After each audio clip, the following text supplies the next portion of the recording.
International and miss vector की संयुक्त quality circle team 29 से आप सभी लोगों का हार्दिक अभिनंदन है। हमारा लक्ष्य है reduction in overweight of Oreo sandwich.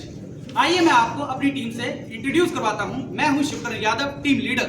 मैं हूँ Shikha Raheel, deputy team leader. मैं सुनील कुमार, टीम मेंबर। मैं Dhami Singh, team member. Mister Atuljeet Singh Sidhu हमारे टीम कोऑर्डिनेटर और मिस्टर अनुभव द्विवेदी हमारे फैसिलिटेटर। आइए अब हम आपको अपनी कंपनी के ओवरव्यू के बारे में कुछ बताना चाहते हैं। सबसे पहले मॉडलिंग इंटरनेशनल के विश्व भर में 209 प्लांट्स हैं, जहाँ पे 1 लाख से अधिक कर्मचारी काम करते हैं और वहाँ पे चॉकलेट्स, बिस्किट, गेम्स, कैंडी बनाते हैं। अब हम मिसेस वेक्टर के बारे में कुछ बताना चाहते हैं। मिसेस वेक्टर 1980 में स्थापित हुई थी, जिसके 6 मैन्युफैक्चरिंग यूनिट्स हैं और 6000 से अधिक कर्मचारी वहाँ पे काम करते हैं। वे 400 से अधिक प्रकार के बिस्किट बनाते हैं। आज हम पंजाब के फिल्लौर यूनिट से आए हैं। हमारी कंपनी का मोटो है Quest to be the best। Quest to be the best का मतलब है 100% एम्प्लॉय की भागीदारी के तहत जीरो लॉस की ओर को जाना। जीरो लॉस से हमारा तात्पर्य है zero safety incidents, zero quality defects, zero non compliance. हमारे प्लांट में ओरियो के 3 एसकेयू हैं, 43.75 ग्राम, 96.25 ग्राम, 113.75 ग्राम और ओरियो के 2 वेरिएंट हैं, वनीला एंड चोको। हमारे प्लांट में कुल 17 क्वालिटी सर्कल काम करते हैं, जिसमें हम प्रोडक्शन सेक्शन को रिप्रेजेंट कर रहे हैं। इस प्रोजेक्ट के लिए हम हर मंडे 1:30 से 2:30 बजे तक मीटिंग करते थे, जिसमें हमारी कुल अटेंडेंस 98.22% है। ये हमारा अटेंडेंस का इंडिविजुअल चार्ट है। हमने अपनी प्रॉब्लम को सॉल्व करने के लिए डॉक्टर जुरान के 12 स्टेप मेथड का प्रयोग किया, जिसके अंतर्गत हमारा पहला स्टेप था आइडेंटिफाई द प्रॉब्लम। हमारी टीम ने प्लांट में आने वाली सभी समस्याओं को इनलिस्ट किया और जो कि हमारे पास 52 समस्याएं सामने निकल के आई।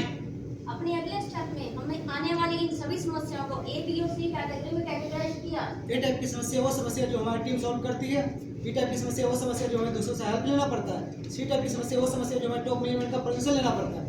पाई चार्ट के माध्यम से हमने पाया कि ए टाइप की प्रॉब्लम सबसे अधिक 54% कंट्रीब्यूट कर रही है। इसीलिए हमारी टीम ने ए टाइप की प्रॉब्लम को सॉल्व करने का निर्णय लिया। जब हमारी टीम ने ए टाइप की सभी समस्याओं को शॉर्टलिस्ट किया, टोटल 28 समस्याएं निकल के हमारे पास सामने आई, जिनमें से हमने 7 समस्याओं को काइजन के थ्रू दूर किया। बाकी बचे 21 प्रॉब्लम्स को हमारी टीम ने प्रायोरिटी मैट्रिक्स के द्वारा 1 से 21 तक की रैंकिंग में रखा, जिसमें ओवरवेट ऑफ ओरियो सैंडविच सबसे अधिक 83 अंक प्राप्त हुए। तो दोस्तों, जो मेजर प्रॉब्लम निकल के सामने आई वो थी ओवरवेट ऑफ ओरियो सैंडविच। अब इसके बाद अपने अगले स्टेप प्रॉब्लम डेफिनेशन की ओर बढ़े। ये ओवरवेट क्या है? ओवरवेट हमारे बिस्किट में जाने वाला एक्सेस वेट होता है, जो हमारी टॉलरेंस लिमिट से ज्यादा होता है। इससे हमारे बिस्किट के टेस्ट या प्रॉपर्टी पे तो कोई इम्पैक्ट नहीं होता, मगर हमारे बिजनेस में लॉस होता है। ये हमारे प्रोजेक्ट का ओरियो प्रोसेस फ्लो डायग्राम है, जिसमें कि आप देख सकते हैं सैंडविचिंग एरिया में प्रॉब्लम थी। और ये हमारे प्रोजेक्ट का माइलस्टोन चार्ट है, जिसमें हमने अपनी सभी एक्टिविटीज को प्लान किया। फिर हम अपने अगले स्टेप एनालिसिस ऑफ प्रॉब्लम की ओर बढ़े। लॉस एनालिसिस करने पर हमने पाया कि यहाँ भी ओवरवेट के कारण हमारी यील्ड लॉस हो रही थी, जिसके कारण हमें सालाना 12.5 लाख रुपए का नुकसान हो रहा था। प्रॉब्लम का फर्दर एनालिसिस करने के लिए हमारी टीम ने 6W2S टूल्स का प्रयोग किया। प्रॉब्लम क्या थी? प्रॉब्लम ओवरवेट की थी। ये प्रॉब्लम कहाँ आ रही थी? ये प्रॉब्लम हमारे सैंडविच के एग्जिट पे आ रही थी। प्रॉब्लम किस में आ रही थी? प्रॉब्लम हमारे सभी फ्लेवर्स में आ रही थी। ये प्रॉब्लम कब आ रही थी? ये प्रॉब्लम हमारे नॉर्मल रन में और जब हम मशीन से स्टार्ट करते थे तब ज्यादा आया करती थी। प्रॉब्लम किसको आ रही थी? प्रॉब्लम हमारे सैंडविच के सभी ऑपरेटर को आया करती थी। इस प्रॉब्लम का इम्पैक्ट कहाँ पड़ रहा था? इस प्रॉब्लम का डायरेक्ट इम्पैक्ट हमारे बिजनेस पे पड़ रहा था। लॉस कैसे हो रहा था? लॉस ज्यादा वेट जाने के कारण हो रहा था। इस प्रॉब्लम से हमें कितना लॉस हुआ था? इस प्रॉब्लम से हमारा 12.5 मिलियन INR का लॉस हुआ। इसलिए हम सभी टीम मेंबर्स ने मिलकर ये निर्णय लिया कि इस प्रॉब्लम को मार्च 2024 तक 50% तक कम करेंगे। अब हम अपने अगले स्टेप आइडेंटिफिकेशन ऑफ कॉजेज की ओर बढ़े। हमारी टीम ने ब्रेनस्टॉर्मिंग करके सैंडविच मशीन से आ रहे ओवरवेट को उत्पन्न करने वाले सभी कारणों का पता लगाया तथा फिशबोन डायग्राम का इस्तेमाल करते हुए इसे मैन, मशीन, मैट्रिक्स तथा मटेरियल में डिवाइड किया। फिर हम अपने अगले step identification of root cause की ओर बढ़े। इन सभी रूट कॉज जानने के लिए हमारी टीम ने गैम्बा के थ्रू वेरिएशन किया। गैम्बा के थ्रू मैन से रिलेटेड कारणों का वैलिडेशन करने पर हमने पाया कि मैन से रिलेटेड कोई भी कारण इस समस्या पर प्रभाव नहीं डाल रहा था। जब हमने गैम्बा के थ्रू मेथड से रिलेटेड कारणों का वैलिडेशन किया तो पाया इस प्रॉब्लम का इस पर कोई इम्पैक्ट नहीं पड़ रहा था। जब हमने गैम्बा के थ्रू मटेरियल का वैलिडेशन किया तो हमने पाया कि 2 कारणों से हमारे ओवरवेट पे प्रभाव पड़ रहा था। पहला था वेरिएशन इन शेल वेट और दूसरा था इम्प्रॉपर कंसिस्टेंसी। जब हमने डिकैम्बा के थ्रू मशीन का वैलिडेशन किया तो हमने पाया कि उसमें 2 इफेक्ट आ रहे थे। पहला, वेरिएशन इन क्रीम फीडिंग, दूसरा cream weight variation during sandwiching. और इस तरह मशीन तथा मटेरियल से रिलेटेड 4 मेन कारण निकलकर सामने आए। हमारी टीम ने इन सभी कारणों का रूट कॉज आइडेंटिफाई करने के लिए वाई एनालिसिस किया। तो पहला हमारा कारण था variation in shell weight. Variation क्यों आ रहा था? वेरिएशन मोल्डर से आ रहा था। मोल्डर से क्यों आ रहा था? मोल्डर के रनिंग टाइम के साथ ये वेरिएशन चल रहा था। ऐसा क्यों था?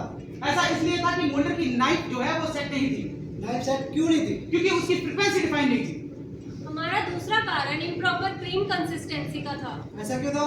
क्योंकि क्रीम की डेंसिटी में वेरिएशन थी, वेरिएशन क्यों थी? क्योंकि क्रीम की मिक्सिंग प्रॉपरली नहीं हो रही थी, मिक्सिंग प्रॉपर क्यों नहीं हो रही थी? क्योंकि रॉ मटेरियल का टेम्परेचर वेरी कर रहा था, वेरी क्यों कर रहा था? क्योंकि कोल्ड रूम का टेम्परेचर स्टैंडर्डाइज नहीं था। इसमें हमारा तीसरा कारण था स्टेंसिल से क्रीम का वेट वेरिएशन होना। वेरिएशन क्यों आ रहा था? क्योंकि सैंडविचिंग के दौरान वेट वेरिएशन हो रहा था। सैंडविचिंग के दौरान वेट वेरिएशन क्यों हो रहा था? क्योंकि चैन और स्टेंसिल की टाइमिंग मैच नहीं थी।